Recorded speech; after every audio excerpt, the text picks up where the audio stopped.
mengatasi sifat tidak mau disaingi. Nah, topik ini sangat umum, bisa terjadi kepada siapa saja, mungkin diri kita juga sedang mengalami. Moga-moga topik ini bisa membuka wawasan kita, sehingga kita lebih paham, lebih tahu baik dan buruknya, dan akan terus memicu kita supaya berkreativitas dan menunjukkan kinerja yang baik. Sifat tidak mau disaingi biasanya muncul dari rasa tidak percaya diri, takut salah, atau keinginan untuk selalu unggul. Kemudian, jika tidak dikendalikan, sifat ini bisa menghambat perkembangan diri dan hubungan dengan orang lain. Wah, ternyata ini berbahaya juga nih. Artinya di dalam teamwork tidak ada yang lebih unggul ataupun yang tidak unggul. Tapi kebersamaan yang dibutuhkan. Artinya kita tidak bisa memaksakan kehendak kita kepada teamwork. Kita sama-sama mencari solusi untuk mencapai satu goal, satu kesuksesan. Baik dalam pekerjaan, dalam sekolah juga sama. Tapi nanti akan ketemu dengan orang-orang yang tidak mau berbagi. Dia jaga ketat pengalaman dia merasa rugi kalau berbagi. Ya cari yang lain.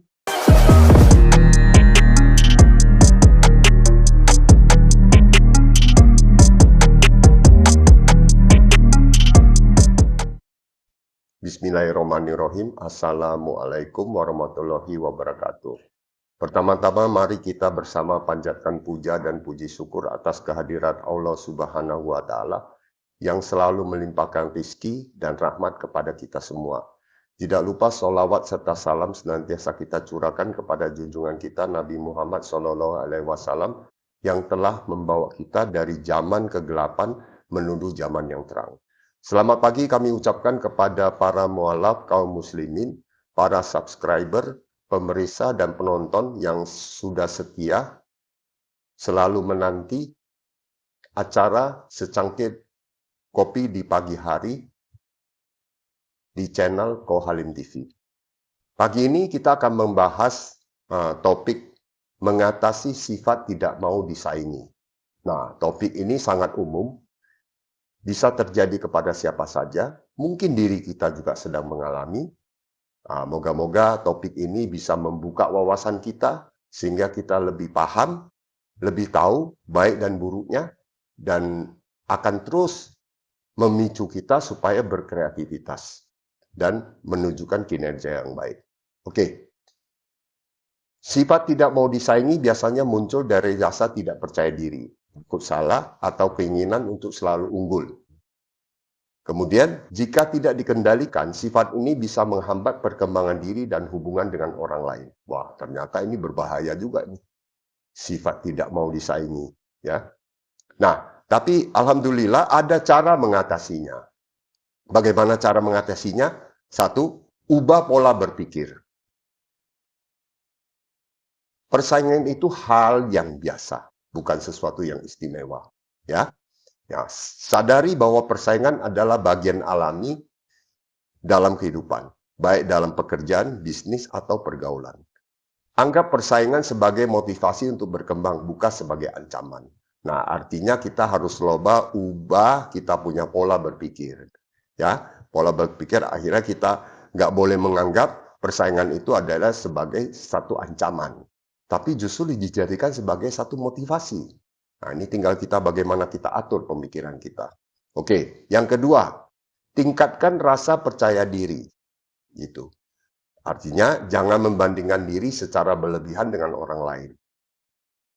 Kemudian, fokuslah pada keunggulan dan potensi diri sendiri daripada merasa takut disaingi. Nah, artinya sekarang kita kembali melihat diri kita sendiri. Jangan melihat kepada orang lain. Orang lain boleh unggul, boleh hebat, kita juga punya keunggulan. Nah, itu yang kita mesti lihat, keunggulan kita. Nah, jadi jangan terlalu berlebihan juga menilai itu orang begini-begini, sehingga kita merasa sangat ketinggalan. Karena ini akan menyebabkan kita jadi takut disaingi. Ya, oke. Yang ketiga, belajar dari kompetitor, bukan membencinya. Kompetitor itu maksudnya pesaing. Jangan membencinya. Daripada merasa tersaingi, pelajari apa yang membuat mereka unggul dan gunakan sebagai inspirasi. Jadikanlah mereka sebagai partner untuk berkembang, bukan musuh. Nah, ini sebetulnya hal-hal begini ini terjadi di mana-mana. Nah, kita ambil contoh misalnya di pekerjaan. Nah, ketika kita melihat teman sekerja kita dalam posisi yang bagus, kinerja yang baik, kita harus pelajari apa yang menyebabkan kinerja dia baik, apa yang menyebabkan dia menjadi begitu unggul. Kita pelajari, kemudian kita jadikan motivasi. Jadi kita jangan takut, kita harus bersyukur bahwa ada orang yang unggul. Dan kita jangan merasa bahwa itu disaingi. Oke. Yang keempat, kembangkan mental sukses. Sukses bukan berarti menjauhkan orang lain, tetapi bekerja lebih baik dari sebelumnya. Ya, artinya sukses bukan berarti eksklusif. Sukses artinya kita bekerja lebih baik dari sebelumnya. Ada kemajuan. Oke. Ingat, keberhasilan seseorang tidak berarti kegagalan kita. Nah, ini. Kadang-kadang kita itu memang tidak jauh dari urusan penyakit hati. Dalam Islam dikatakan. Yaitu apa? Iri, dengki, hasad, hasud. Nah, itu beberapa itu. Itu perlu juga dipelajari lebih mendalam. Ya. Oke. Yang kelima, fokus pada proses bukan hasil. Nah, jangan hanya terpaku pada siapa yang menang atau kalah. Nikmati proses belajar dan bertumbuh. Jika kita selalu berusaha lebih baik, hasil akan mengikuti dia dengan sendirinya. Nah, artinya kita jangan terpaku urusan menang kalah. Nah, kadang-kadang kita ini kompetisi selalu mau muncul siapa yang menang, siapa yang kalah. Padahal dalam pekerjaan bukan seperti itu sebetulnya. Ya, kita harus nikmati proses belajar dan bertumbuh. Nah, ketika dalam tahap belajar, memang biasanya ada halangan, ada permasalahan. Nah, kita mengatasi halangan, permasalahan tentu dengan kita ambil juga dari sumber-sumber luar. Apa yang sudah terjadi, bagaimana cara mengatasi, dan terus kita berupaya. Nah, ini namanya semakin hari semakin bertumbuh. Gitu. Nah, kalau kita bekerja dengan baik, sewajarnya kita akan mendapatkan hasil yang baik. Tapi bekerja sudah baik, tidak dapat hasil yang baik, ada apa sebenarnya? Nah, ini kita perlu teliti kembali. Supaya kita jangan terpaku di masalah itu.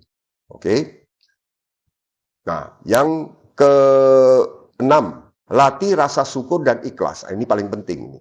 Sadarilah bahwa rezeki dan kesuksesan setiap orang sudah diatur.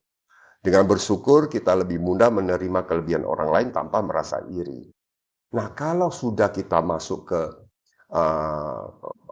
tuntunan agama Islam, maka yang kita butuhkan itu sebetulnya apa?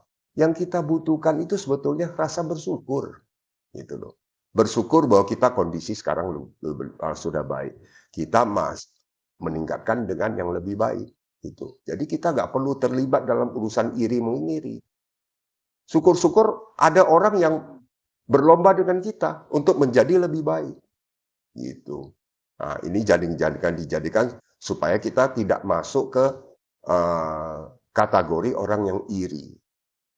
Orang yang tidak kuat melihat orang lain sukses. Memang banyak terjadi. Oke, yang ketujuh, bangun mindset kolaborasi, bukan kompetisi berlebihan. Kolaborasi maksudnya bekerja sama. Jadi dalam banyak situasi bekerja sama bisa menghasilkan lebih banyak manfaat daripada sekedar bersaing. Nah, ayo kita kerja sama. Kita kerja bareng. Cobalah untuk berbagi ilmu dan pengalaman, karena keberhasilan yang dicapai bersama lebih bermakna. Jikalau di dalam pekerjaan itu biasanya ada namanya teamwork, kerja bersama. Nah, kita harus mampu untuk beradaptasi. Kenapa kita harus mampu untuk beradaptasi?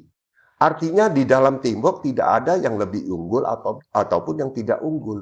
Tapi kebersamaan yang dibutuhkan. Artinya kita tidak bisa memaksakan kehendak kita kepada teamwork.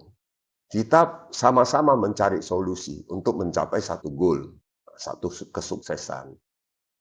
Baik dalam pekerjaan, dalam sekolah juga sama. Tapi nanti akan ketemu dengan orang-orang yang tidak mau berbagi. Dia jaga ketat pengalaman dia merasa rugi kalau berbagi. Ya cari yang lain.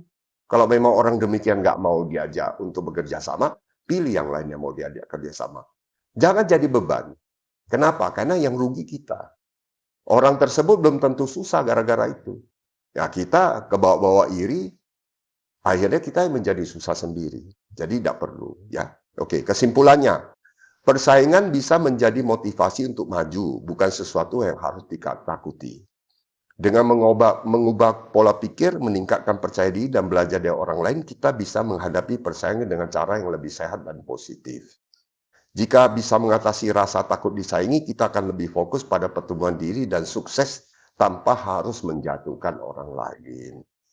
Ya, ini sebetulnya ada kaitannya dengan topik yang kita bahas sebelumnya, yaitu mengenai orang munafik.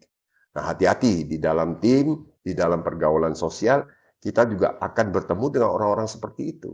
Jadi kita harus memawas diri, meningkatkan kepercayaan diri, harus bisa menganalisa, gitu, tanpa harus cepat-cepat mengambil keputusan. Kita menganalisa, kita pikirkan dengan baik, lalu pelan-pelan kita bisa mulai. Nah, kami di sini juga mengalami. Ada juga yang merasa disaingi dengan ada acara ini. Tapi ya, itu wajar, itu dinamika. Yang penting adalah kita melakukan sesuatu, upayakan supaya istiqomah. Kami juga sedang belajar untuk istiqomah. Terus-menerus, tanpa henti, berkelangsungan. Nah, moga-moga acara ini juga bisa menjadi acara yang terus istiqomah, tentu dengan dukungan para subscriber, kaum muslimin, dan pemirsa dan penonton, sehingga acara ini terus berkembang dan semakin hari akan semakin lebih baik.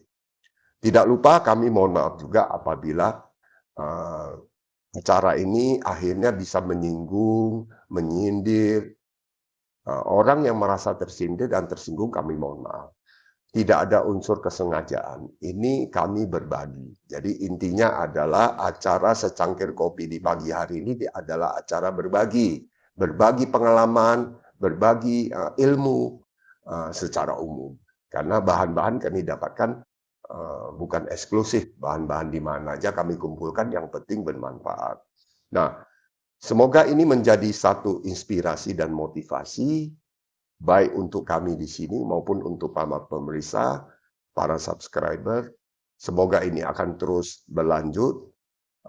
Kami mohon juga bantuannya berupa apa? Bantuannya berupa tanggapan yang positif, ya.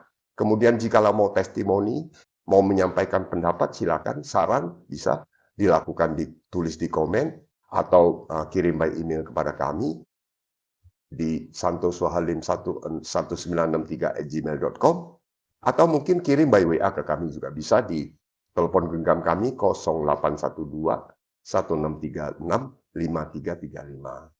Nah, dukungan-dukungan doa kami juga butuhkan, karena bagaimanapun acara ini berlangsung karena kemudahan yang diberikan oleh Allah Subhanahu wa Ta'ala, sehingga kita bisa bertemu walaupun cuma di YouTube. Pada intinya tentu ada keterikatan batin suatu saat. Terima kasih kami ucapkan, juga kami menunggu donasi, bila mana ada yang mau sedekah dan berinfak untuk bisa kami salurkan kepada pihak-pihak yang membutuhkan, juga untuk menambah program di channel Kohalim TV ini. Terima kasih sekali lagi kami ucapkan, kami doakan semoga kita semua dalam kondisi sehat walafiat, tidak kekurangan satu apapun, selalu dilindungi Allah Subhanahu wa Ta'ala, juga diberikan kemampuan untuk berpikir, kemampuan untuk berkreasi yang bermanfaat untuk kita, untuk keluarga kita, untuk lingkungan kita, dan tentu untuk semua orang yang berinteraksi dengan kita. Mari kita jadikan kita sebagai orang yang bisa bermanfaat untuk orang lain. Ya, sehingga apapun yang kita lakukan, yang kita pikirkan adalah apa? Adalah kita ini adalah untuk mencari amal. Untuk mencari amal sebagai bekal nanti di akhirat. Karena hidup ini sementara, tidak selamanya. Yang kita pikirkan sekarang adalah bagaimana nanti ketika di akhirat. Kita butuh untuk mengumpulkan amal. Terima kasih kami ucapkan sekali lagi. Wassalamualaikum warahmatullahi wabarakatuh. Bismillahirrahmanirrahim. Mari kita minum secangkir kopi.